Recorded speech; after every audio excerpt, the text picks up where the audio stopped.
வணக்கம். என்னுடைய பத்திரிகையாளர் அனுபவத்தில் அடுத்ததாக நான் சொல்ல போகிறது விஜயகாந்த் அவர்களை பற்றி. எத்தனையோ பேரை நம்ம பேட்டி எடுத்திருந்தாலும் ஒரு மறக்க முடியாத நபர் எனக்கு திரு விஜயகாந்த் அவர்கள் குடும்பத்தில் நான் ஒருத்தர் மாதிரி இருந்தது தான் அதுக்கு காரணமா என்னன்னு எனக்கு தெரியல. எனக்கு அப்போ 21 வயசு தான் நான் இருக்கோன்னு நினைக்கிறேன். அந்த சமயத்தில் தான் நான் அவங்கள ஃபர்ஸ்ட் மீட் பண்ணேன். அவர் ஒரு நல்ல ரொம்ப பீக்கில் இருந்தார். அப்போது இவ்வளோ படங்கள் நடிச்சிட்டு இருந்தார், ரொம்ப பிஸியாக இருந்தார். நம்பர் 14 ராஜாபாதர் ஸ்ட்ரீட் தான் எல்லா பத்திரிகையாளர்களுக்குமே புகலிடம். அது நான் போன ஒரே ஒரு சினிமா கம்பெனி கொஞ்சம் டைம் ஸ்பெண்ட் பண்ணி ஒரு 1/2 hour 1 hour உட்காந்துக்கிற இடம் அந்த இடம் தான். ஸோ அப்போல்லாம் நானும் நிறைய எழுதிட்டு இருந்தேன். ஸோ எல்லா பத்திரிகையாளர்களுக்கு வரவங்களுக்கெல்லாம் அங்கே சாப்பாடு இருக்கும். இப்போ இன்னைக்கு மிகப்பெரிய பொசிஷனில் இருக்கிற திரு செல்வமணி அவர்கள், ஆர்வி உதயகுமார், மன்சூர் அலிகான், இந்த மாதிரி பலர் அங்கே தான் அனுப்பாங்க. அங்கே அப்போ அவங்களும் முதல் படமெல்லாம் பண்ணிட்டு இருந்த டைம். அவர் எல்லாருக்குமே ஒரு வாய்ப்பு கொடுக்கறது, தன்னை சேர்ந்தவர்களை எல்லாருக்குமே படங்களில் வாய்ப்பு கொடுத்தது, தயாரிப்பாளர் ஆக்கினது, இயக்குனர் ஆக்கினது, ஃபைட் மாஸ்டர் ஆக்கினது. சரத்குமார் அவர்களை கூட அவர் தான் வில்லனா இன்ட்ரடியூஸ் பண்ணாரு. அந்த மாதிரி பல வழியிலையும் அவர் உதவி செய்யறதுங்கிறதுல அவரை ரசிச்சுக்க முடியாது. பிகாஸ் அவங்க வீட்டிலேருந்தே அவருக்கு அந்த சின்ன வயசுலேருந்தே அந்த பிறருக்கு உதவுற குணம் இருந்ததோ என்னமோ. அதனால சாப்பாடு விஷயமும் அது இல்லை. ஷூட்டிங் ஸ்பாட்லேயும் எல்லாருமே சொல்லுவாங்க, விஜயகாந்த் சாரோட ஷூட்டிங்னா அப்படி இருக்கும் சாப்பாடு அப்படின்னு சொல்லிட்டு. அதை தவிர பத்திரிகையாளர்கள் எல்லாரையுமே அவர் ரொம்ப நேசிப்போட தன் வீட்டு மனுஷங்க மாதிரி நடத்துவார் அவர். ஸோ அதனால எல்லாருமே அங்கே இருப்பாங்க. அதுக்கப்புறம் திரு மோகன் அவர்கள் அப்போ ரொம்ப பீக்கில் இருந்த டைம், அவர் ஒரு தடவை என்கிட்ட சொன்னார், விஜய் எல்லாரையும் ஸ்பாயில் பண்ணுறாரு, எல்லா ப்ரெஸ் ரிப்போர்ட்டர்ஸும் அவங்க ஆஃபீஸில் தான் இருக்காங்க, எங்களெல்லாம் கண்டுக்கவே மாட்டேங்கிறாங்க அப்படின்லாம் சொல்லுவார். ஸோ அந்த மாதிரி அப்படி ஒரு இதாக இருந்தது. அதற்கு பிறகு நான் நிறைய தடவை அவரை பேட்டி எடுத்திருக்கேன். சோலோவாகவும் பண்ணியிருக்கேன். அவரை டிஸ்கஷன் மாதிரி அவரை நிறைய எல்லா விஷயங்களையும் பேச வச்செல்லாம் எடுத்திருக்கேன். அதற்கு பிறகு ஒரே ஒரு டைம் தான் நான் சினிமா எக்ஸ்பிரஸ்க்கோ தினமணிக்காகவோ ஒரு கான்ட்ரவர்சியல் இன்டர்வியூ ஒன்று பெருசாக பண்ணேன். அதை தான் அவர் எல்லாருக்கிட்டையுமே சொல்லியிருந்திருக்கார். போனால் அப்படிலாம் கேள்வி கேட்டுடுச்சேன்னு, அப்படிலாம் கேள்வி கேட்டுடுச்சுன்னு. அதெல்லாம் சுத்தமாக ஒரு இட்ஸ் எ ப்ரொஃபஷன்.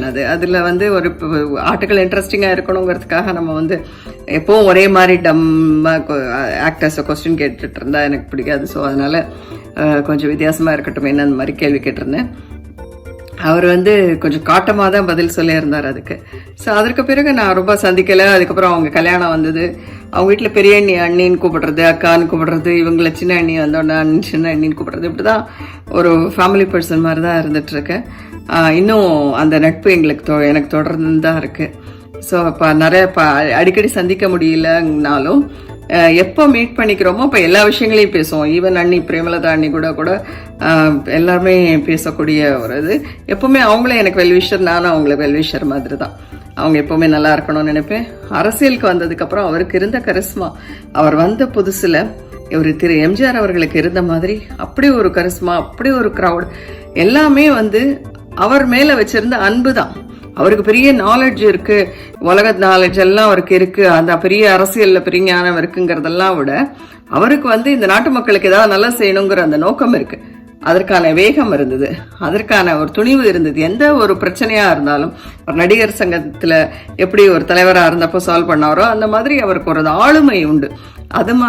அந்த போல்ட்னஸை வச்சுதான் அவர் ஸ்பீச் எல்லாம் கூட இஷ்டத்துக்கு பயங்கரமா பேசுவார் யாரா இருந்தாலும். அந்த மாதிரி ஒரு இருந்தார். ஸோ அப்படி ஒரு நல்ல ஒரு டீம் ஃபார்ம் பண்ணி நல்ல ஒரு பப்ளிக்ல அவருக்கு ஒரு நல்ல மாசம் இருந்தப்போ அதிர்ஷ்டவசமாக பிரேமலதா அவர்களும் அவர் கூட ஒரு ஒத்துழைச்சு ஹவுஸ் ஒய்ஃபா இருந்து அவருக்கு எந்த நேரத்தில் வேணுமோ அந்த நேரத்தில் அவருக்கு உறுதுணையா அரசியல் நாலேஜையும் அவர் இம்ப்ரூவ் பண்ணிட்டு தன்னுடைய சகோதரர் சுதீஷ் அவர்களையும் சேர்த்து எப்படியாவது கேப்டனை நல்ல பொசிஷன்ல அவர் இருக்கணுங்கிறதுக்காக அவ்வளவு முயற்சிகள் பண்ணிட்டு இருந்தாங்க. ஸோ இது எல்லாமே ஸ்டெப் பை ஸ்டெப் ஒருத்தருடைய லைஃப்ல எப்படி போறது அப்படிங்கிறது தான். ஸோ அவர் பீக்கா நடிகராக இருந்து தயாரிப்பாளராக இருந்து அதற்கு பிறகு அரசியலுக்கு அரசியல்லையும் நல்ல பீக்கா வந்துன்றது பட் துரதிருஷ்டவசமா நடந்த ஒரு விஷயம், அவருக்கு உடல்நிலை சரியில்லாமல் போனது. அவரும் ஹெல்த்தி கான்சியஸா ஒரு ஜிம் எல்லாம் போயிட்டு இருந்த பர்சன், என்ன தெரியல, அவருக்கு வந்து உடல்நிலை சரியில்லாமல் ரொம்ப ஆக்டிவா அவரால் அரசியலில் ஈடுபட முடியாம போச்சு. ஆனா அந்த சமயத்துல ஒரு ஈக்குவலா அண்ணி வந்து எல்லாருக்கும் உறுதுணையா இல்லை, எத்தனையோ பேர் விட்டுட்டு போனா கூட எல்லாருக்கும் ஒரு கான்பிடன்ஸ் கொடுத்து அவங்க தொண்டர்களுக்கெல்லாம் திருப்பி கேப்டன் பழையபடி வருவாரு, எல்லாருக்குமே இனிமேல் நல்லது நடக்கும் இந்த பார்ட்டிக்குன்னு சொல்லி ஒரு நல்ல துணிவா அந்த கட்சியை வழி நடத்தி சென்று இருக்காங்க. ஸோ அதற்கு என்னுடைய பாராட்டுகள் எப்பவுமே அவங்களுக்கு உண்டு. நிறைய விஷயங்கள் அவங்களோட பழகினதை சொல்லலாம். ஆனா வந்து நேரம் கருதி ஒரு சில வார்த்தைகளை மட்டும் நான் சொன்னேன்.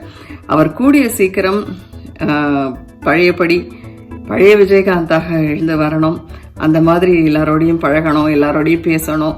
அவர் நினைச்ச கனவுகள் எல்லாம் வந்து இந்த நாட்டுக்கு செய்யணும்னு நினைச்ச விஷயங்களை கடவுள் அவருக்கு ஏதாவது ஒரு விஷயத்துல அவரை வந்து செய்யற மாதிரி அருள் புரியணும் அப்படின்னு நான் கேட்டுக்கிறேன்.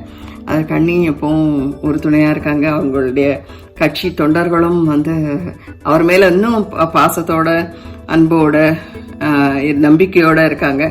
அது கண்டிப்பா கடவுளுக்கு கேட்கும். ஏன்னா அவர் வந்து எல்லாருக்கும் உதவி செஞ்ச ஒரு பர்சன். அவர் ஒரு மிக சிறந்த மனிதாபிமானி. அவருடைய தர்மம், அவர் செஞ்ச தர்மம் எல்லாம் அவரை நல்லபடியா காக்கணும், அவருடைய குடும்பத்தையும் நல்லபடியா வாழ வைக்கணும் அப்படின்னு நான் கேட்டுக்கிறேன். நன்றி, வணக்கம்.